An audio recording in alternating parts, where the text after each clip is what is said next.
Marilah kita sama-sama ucapkan puja dan puji syukur kepada Allah Subhanahu wa taala dengan ucapan Alhamdulillahirabbil alamin. Salawat dan salam semoga tercurahkan selalu kepada baginda kita Nabiyuna wa Nabiyukum Nabi Muhammad sallallahu alaihi wasallam. Dengan kita terus beristiqamah bersalawat dan salam padanya. Allahumma salli ala sayyidina wa ala ali sayyidina. Pun begitu semoga rahmat ta'zim dari Allah curahkan kepada para keluarganya, para sahabatnya, tabi'in dan tabi'atnya, bil khusus pengikut setia beliau sampai akhir masa. Pada malam hari ini malam istimewa betul. Keistimewaannya itu sangat luar biasa karena tidak semua orang bisa berjumpa pada malam hari ini bertepatan dengan tamu yang luar biasa namanya bulan suci Ramadan.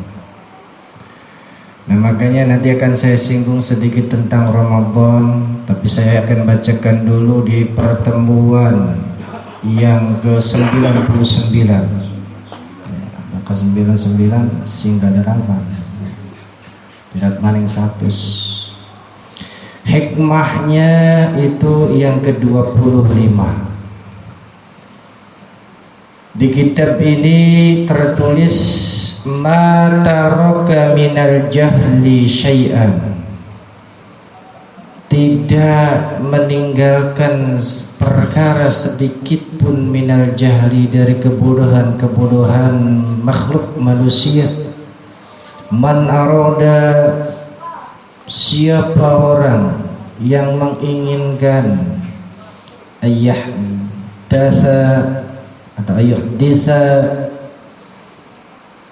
memperbauri atau mengadakan sesuatu fil waqti, di dalam satu masa, ghairu ma azharahullah, yang tidak Allah Subhanahu wa taala jadikan perkara tersebut fihi, dalam masa atau waktu yang tadi disebutkan.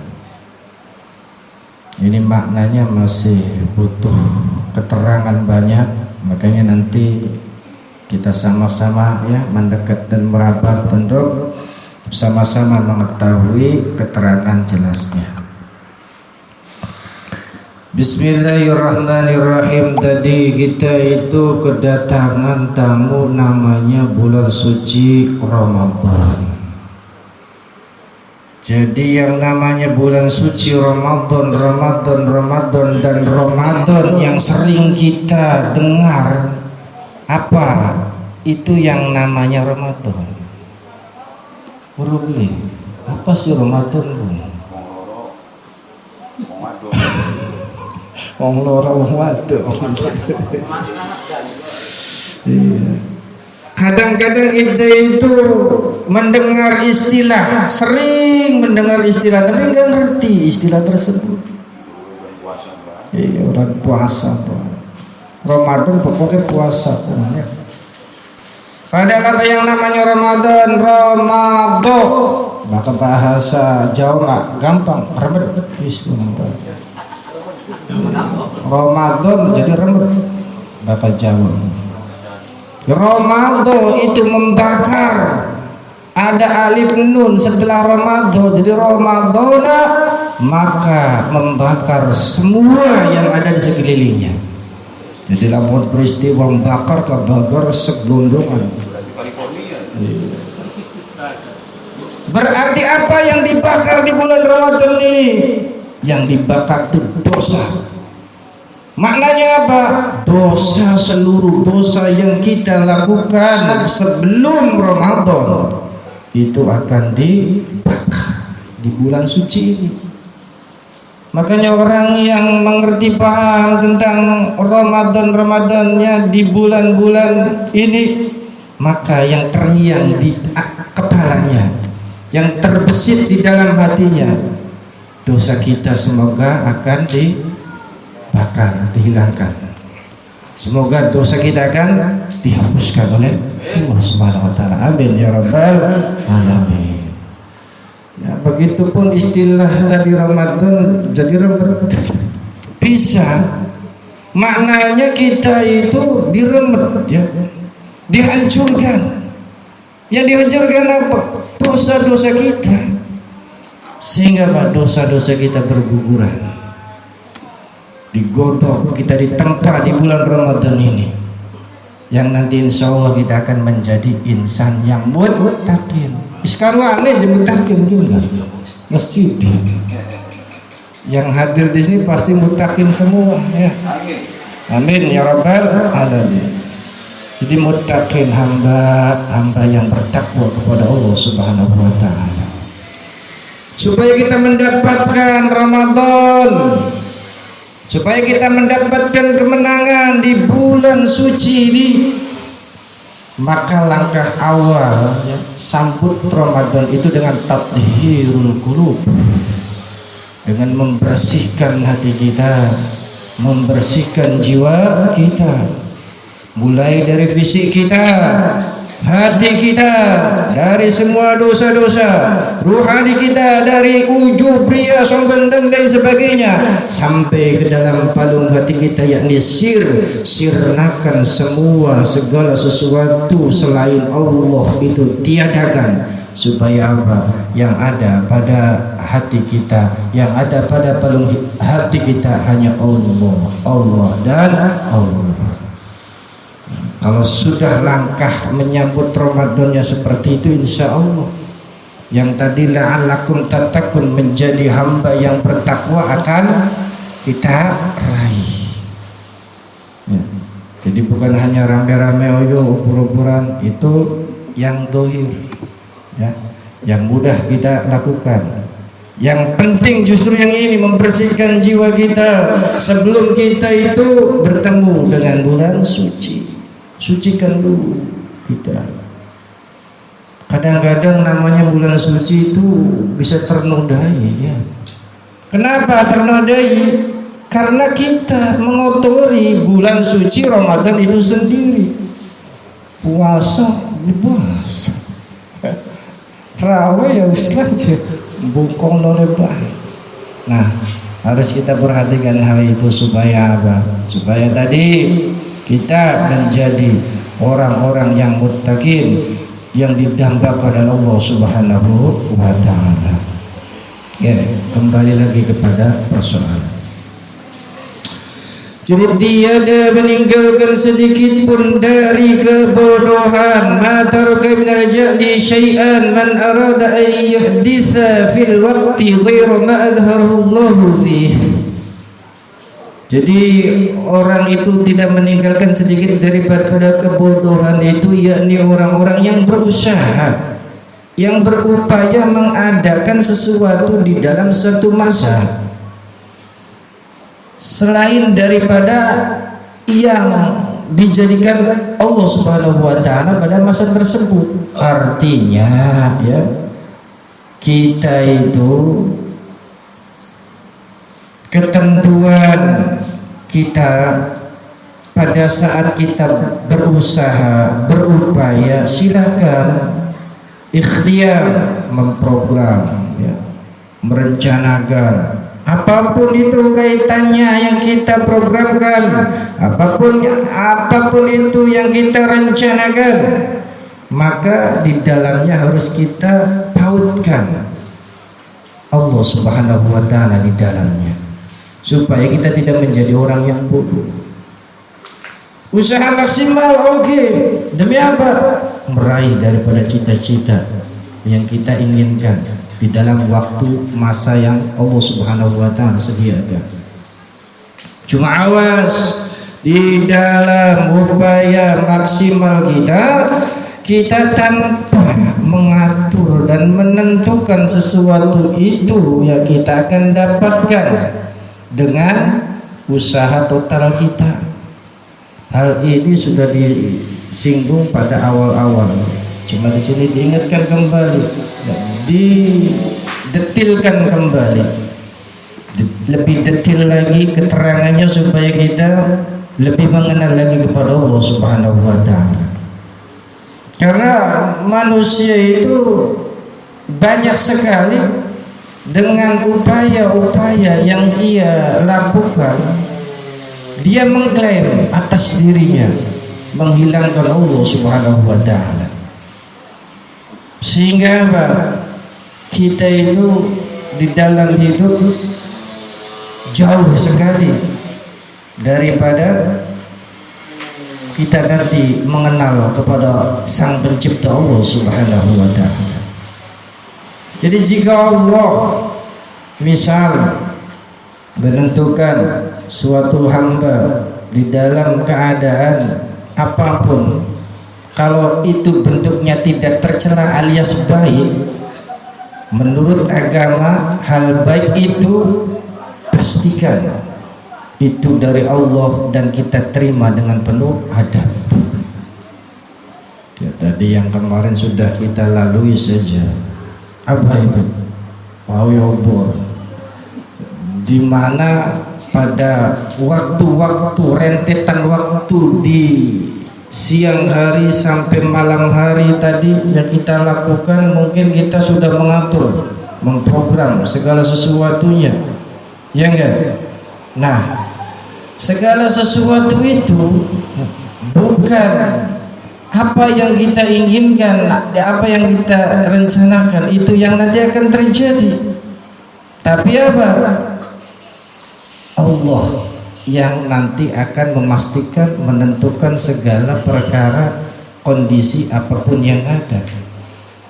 Tapi kalau seandainya kita atur sendiri, nanti apa repot dengan sendirinya.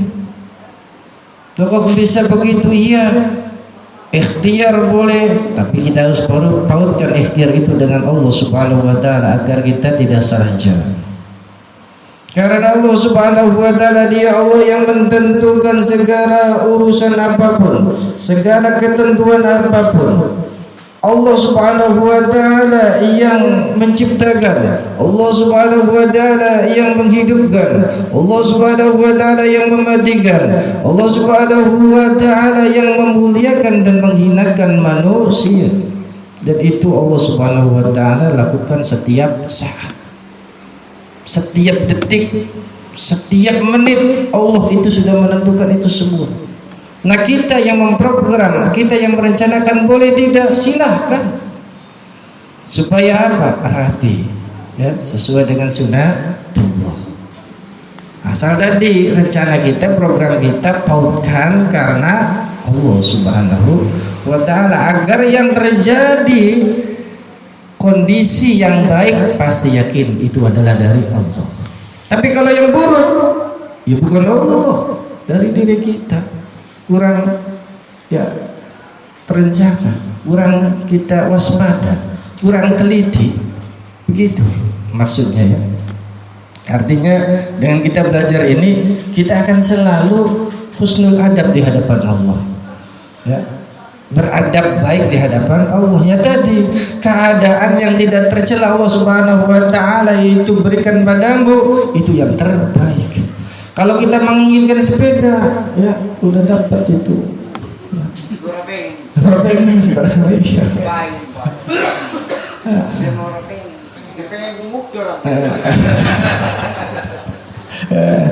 Jadi kalau kita yang menginginkan sesuatu sudah direncanakan apapun itu, ternyata kita tidak dapat. Yang dapat malah yang tadi, ya, enggak merencanakan apa-apa. Dilarang dapat. Nah, itu kan istilahnya apa? Allah Subhanahu wa taala itu sudah memprogram semua. Sudah istilah kata Allah atur semua.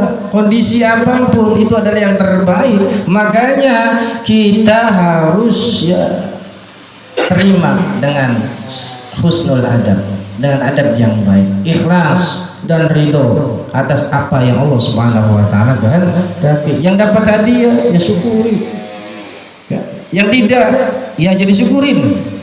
Kalau syukuri belas, syukur.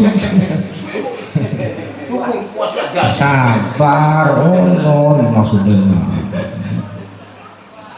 Jadi terhadap kita ya, di hadapan Allah Subhanahu wa taala. Karena apa? Ketika kita sudah mampu husnul adab, beradab yang baik di hadapan Allah Subhanahu wa taala, maka kita itu di tiap hari kita, di manapun ya, kapanpun, di waktu apapun, selalu seolah-olah kita itu akan diawasi oleh Allah, selalu merasa diawasi oleh Allah Subhanahu wa taala, demi menjaga daripada adab baik kita di hadapan Allah Subhanahu wa taala. Dan kalau kita bisa seperti itu, di dalam kitab ini diterangkan kita itu akan mendapatkan buah ilmu atas apa yang tadi kita praktekkan, apa tadi yang kita pelajari dan praktekkan. Berupa apa?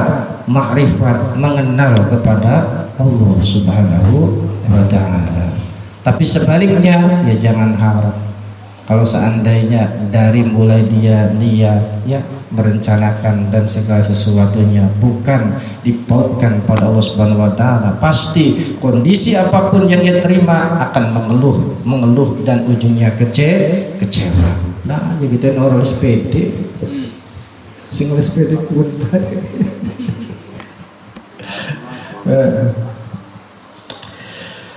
kemudian kita di malam hari ini diingatkan pula, sungguh amat bodoh seorang yang mengadakan sesuatu yang tidak Allah kehendaki. Yang Allah kehendaki itu sudah ya menjadi hak prerogatif Allah Subhanahu wa taala. Jadi kalau seandainya kita itu ikut mengatur dan mengurusi, kita nanti kan susah dibuat sendiri. Ya contoh gampangnya ya, kita itu yang ditemani, yang diinginkan, ambisinya pengen apa di sini? Sepeda maling. Ambisinya sepeda, sehingga apa? Dia itu berpikir bagaimana cara itu bisa mendapatkan sepeda, sampai diatur-atur, panitia di calling. Ya, nomornya kita belum metu. Iya. Ya, sampai di calling abiane supaya apa? Oli. Pas terjadi apa? Anak baik dilala. Wis apa noliku? Kali gane ya dideleng ning kantonge laka anune upone ilang. Padahal habis diatur-atur. Ya itulah ya. Berarti kita itu jangan menjadi orang-orang yang bodoh, karena kalau kita menjadi orang yang bodoh itu susah dibuat sendiri ya. Karena apa? Pengen mengatur sesuatu yang sudah Allah Subhanahu wa taala atur dan sudah Allah kuasai dan kehendaki. Ingat, tiada sesaat pun yang berjalan di sekeliling kita, apapun yang terjadi itu, bahkan sesuatu yang besar yang ada, jangankan hal itu yang besar-besar, suatu yang goyang rambut saja itu bukan karena kita kok. Ya, rambut itu goyang bukan karena kita, Allah yang mengatur. Nah itu saja. Nah bila mana kita sudah meyakini hal itu, insya Allah dengan firman Allah tiap hari Dia Allah yang menentukan, akan bertambah yakin. Karena apa? Allah yang mengatur segala sesuatunya, yang menciptakan Dia ya, yang menghilangkan juga Dia, yang menghidupkan Dia, yang mematikan pula Dia, yang memuliakan Dia, yang menghinakan pun Allah Subhanahu wa ta'ala. Sehingga kita sebagai hamba, seorang hamba dengan seperti itu berkeyakinan, maka akan menyerah di hadapan Allah Subhanahu wa ta'ala dengan penuh keikhlasan. Wis angkat tangan yang Gusti Allah ya, menyerah. Kemudian ikhlas tumbuh di dalam hati kita kepada apa? Ketentuan Allah Subhanahu wa ta'ala ya, pada setiap saat tadi yang Allah Subhanahu wa ta'ala tentukan, tiap detik, tiap menit yang Allah Subhanahu wa ta'ala tentukan, insya Allah kita akan terima dengan penuh keikhlasan dan keridhaan. Maka pada waktu yang Allah Subhanahu wa ta'ala berikan pada kita, yang sudah ditentukan oleh Allah Subhanahu wa ta'ala, jadikan waktu tersebut waktu yang bermutu untuk kita semua, khususnya di bulan Ramadan. Jangan sampai kita ya buang dengan percuma. Kita ambil istilah kata hikmah-hikmah yang ada di dalamnya, jangan sampai kita ketinggalan. Jangan sampai waktu yang Allah Subhanahu wa ta'ala itu sudah sediakan menjadi pertanggungjawaban yang berat atas waktu yang kita lakukan dan kerjakan di dalam kehidupan sehari-hari kita. Wallahu a'lam bishawab.